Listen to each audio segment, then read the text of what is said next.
మోక్షజ్ఞ హీరోగా సితారా హీరోయిన్ గా కొత్త సినిమాని ప్రారంభించబోతున్నారట.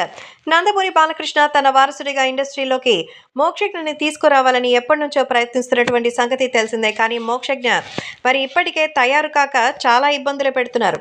అయితే ఇప్పుడు చూస్తే పర్ఫెక్ట్ గా అయితే సిద్ధమైనట్టుగా తెలుస్తోంది. సో మోక్షజ్ఞ తన పర్ఫార్మెన్స్ తో ఎలా అలరిస్తారనేది చూడాలి. సో బాడీ అయితే ఇప్పుడు బాగా స్లిమ్ గా తయారైపోయారు. అంతేకాకుండా మంచి ఫిట్ గా కూడా రెడీ అయ్యారు.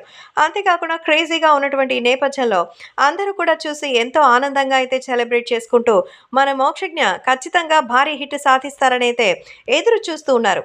అయితే మోక్షజ్ఞ ఇప్పుడు హీరోగా వస్తే హీరోయిన్ గా ఎవరు అనంటే ఖచ్చితంగా హీరోయిన్ గా ఇప్పుడు రెడీ అవుతున్నటువంటి యంగ్ బ్యూటీగా ఉన్న మహేష్ బాబు కూతురు సితారా అని తెలుస్తోంది. అవును, సితారా ఇప్పుడు హీరోయిన్ గా రాబోతోంది. ఎప్పుడెప్పుడు మరి ఆమె వస్తుందని అటు మహేష్ అభిమానులు కూడా చెప్తున్నారు.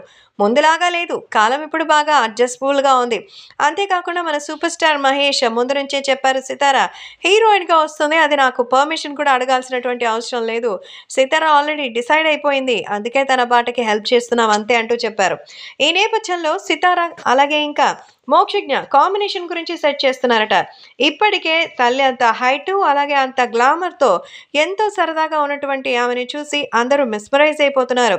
ఇప్పటికే పలు యాడ్ షూట్స్, డబ్బింగ్లు, అంతేకాకుండా కొన్ని రకాలైనటువంటి షార్ట్ ఫిలిమ్స్ అన్నీ అదరగొడుతున్నటువంటి సితారా ఇప్పుడు తనతో పాటు యాక్ట్ చేయడానికి సిద్ధమైందని కూడా సమాచారం.